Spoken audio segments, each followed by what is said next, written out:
байна. Чи бол ерөөсөө их хоор болсон. Багш чинь чамаа танихгүй байгаа шүү дээ. За тэгээд нэгдүгээр тэр чиний судалгааны ажил дээр багштай уулзаагүй учраас багштай танихгүй ямар нэгэн хэмдээ мэдэхгүй байж тийм учраас морин уулз тэрний гэж хэлсэн байна. Тэгээд нараа концерт дах гэнэ. Концерт дах. Тэр юу хэлмээр юм бэ? Монгол хэлний зөвхөн зөв тэр хайцсан.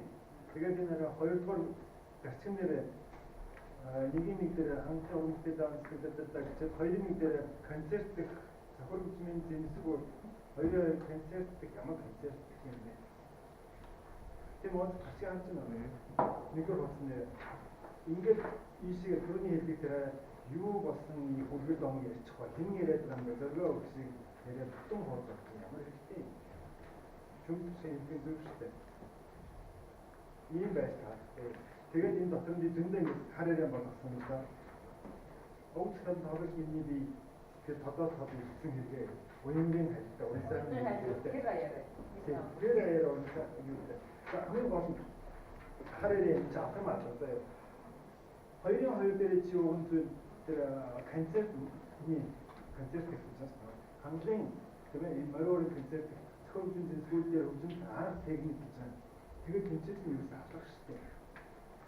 Зэмсэг судлалын хичээл авчраад бичсэн байна. Би бол чамаа тэгсэн юм. Зэмсэг судлалын хичээлийн завхар хөгжмийн сэдвийг авчраад хуудад хийсэн байна.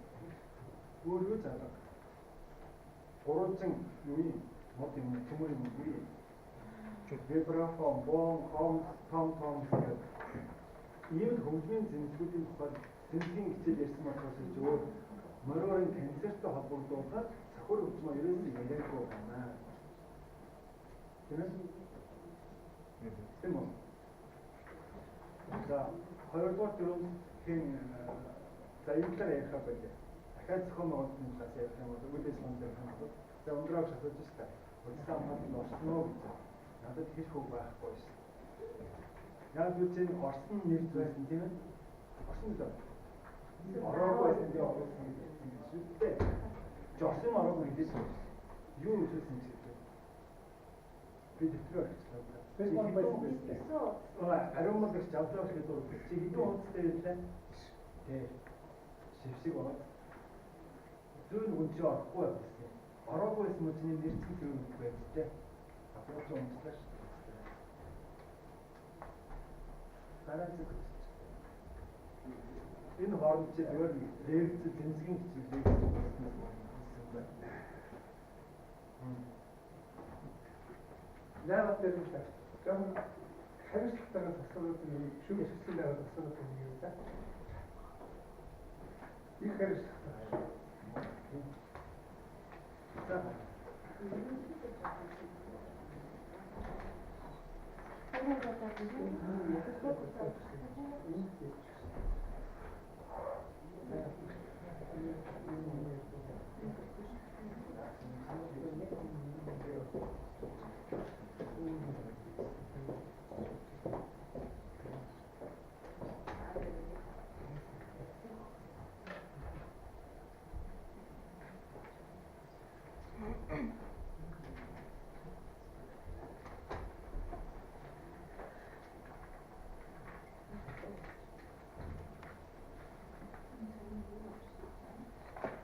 За 8 минут шүү.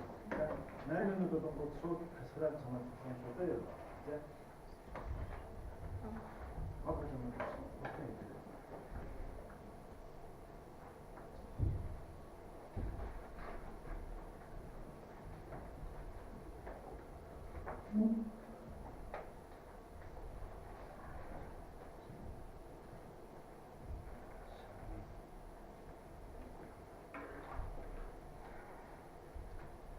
Хөгжмийн зохиолч Шармын Сафран хуулинд зориулсан зарим романсад хийсэн ажиглалт. Бичвэрийн ажлын агуулга маань удирдгал 1-р бүлэг романсын урлаг, 1-1 романсын урлагийн үүсгэл хөгжил, 1-2 Монгол романсын урлаг үүсч хөгжсөн 2-р бүлэг. Шармын зарим романсад хийсэн ажиглалт, 2-1 романсуудын шүлэгт хийсэн ажиглалт. Шармын эргэн үгийг орхин үйл бороо цэцэг 3 тойл миний шүтэн романсуудын хөгжмийн шинжилэл ном дүгнэлт, ном зүй, хавсралт гэсэн агуулгатай. Сэдвийг сонгохын шалтгаан маань шаргын рамаасууд нь дуучнаас ур чадвар бөгөөд хүн дотоод сэтгэлээрээ уран дуулах чадварыг шаардсан бүтээлүүд гэж би бодлоо. Миний би шаргын сопрано хоолой эргэн үгийг орхин үйл борооцдог 3 тойл миний шүтэн зэрэг рамаасуудыг бүтцийн талаар, яруу найргийн талаар, рамаасын урлагийн талаар судалж мэдхийн тулд энэ сэдвийг сонгосон.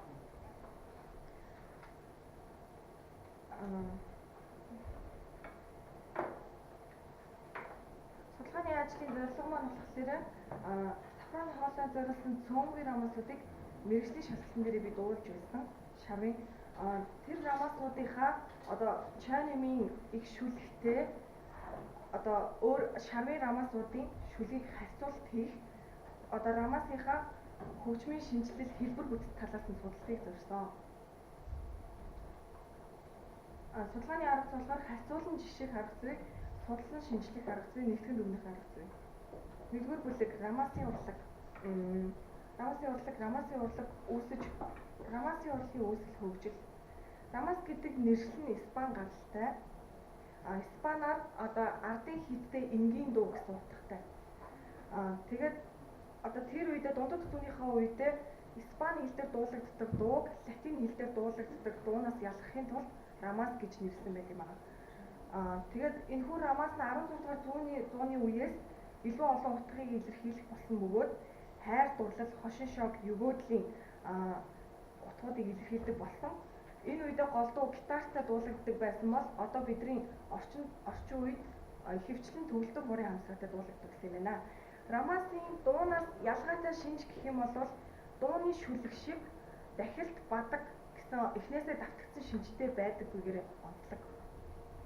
Хамсраа хөгжмийнхөө хувьд болохоор шүлгийн утга санаа, өнгө аясыг илэрхийлээ зогсохгүй, гүн гүнзгий өгүүлэмж бий болгодог бөгөөд ай аялгуун шүлгийн өгүүлбэр одоо болгоныг даган хуурж өөрчлөгдөж байдаг юм байна.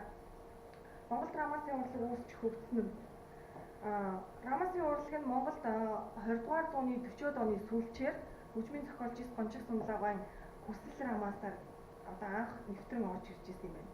Тэгээд цаашлаад Монголын рамаасын хөгжил гэвэл лувсан шаргуй рамаас дээр дурдахад энэхүү рамаас нь дууны бадагчсан хэлбэрээс салсан. Тэгээд нугалбар буюу жижиг каденцууд орж ирсэн. Тэгээд бүр цаашлаад ярил өнөөгийн рамаасын Монголын рамаасын хөгжил нь бол хөгжмийн зохиомж нь өрнөс сайтай болсон байна. Хамсран тоглоочийн болоод дуулаачийн урд зүй талаасаа одоо нэлээд хөгжингүй болж ирсэн байна. Хоёрдугаар бүлэг рамаасуудад хийсэн ажиглалт эргэн үгийг орхин. Одоо энэхүү рамаасын шүлгийн хувьд ярихад шаруу эргэн үгийг орхин рамаасаа чойномын бодол шүлгийн 8-р бадгаар зохиосон байдаг юм байна. Бодол шүлгээс болохоор шаруугай 3 борлог намхан толгод талмын эргэн үгийг орхин гэсэн рамаасуудыг шүлгийг авч зохиосон байдаг юм байна. Одоо ингээд бадгуудыг ингээд энд тусгасан байгаа. Чойном энэхүү шүлгийг 1967 оны 4 сарын 26-нд бичсэн. Борлог намхан толгод талмын 2 нь болохоор баритон хоолой рамаас их шүлгээсээ рамаасын хэлбэрт бичигдэхдээ хөгжмийн зохиолч багахан өөрчлөлт хийж бичсэн. Харин миний судалж байгаа эргэн үгийг орхин рамаас болохоор хайр дурлал харуулслын шинжтэй болгож бичсэн. Хөгжмийн шинжилэл талаасаа эргэн үгийг орхин рамаас нь энгийн 3 ангит хэлбэрт бичигдсэн. Дэвсгэр үгийн хувьд фа маш урт дуулагдана. А, Б, А гэсэн 3 хэсгээс бүрднэ. Дуулах царааны хувьд 1-р октавын регээс 2-р октавын ля хүрнэ. Энэхүү рамаас нь оршил хөгжмөөр эхэлж байгаа. Энэхүү 2 такт хөгжим нь усны долгиолох чимээг илэрхийлсэн ба анданте модератор темптэй эхэлнэ. А 1-р хэсэг ихэнхдээ холбоостой уянгалаг дуулагдах бөгөөд хамсраа хөгжмийн хувьд ихэнхдээ арпеджио тоглогдно. 1-р хэсэг нь гол сэдв аяа дотроо 2 давтах бөгөөд энэ нь дууны давталтад шинжийг санагдуулж байгаамаа. А 34 такт дуулагдаад Б хэсэг буюу ре бемоль мажор хөгшилжиж Рэби мод маршрут хүүг шилжиж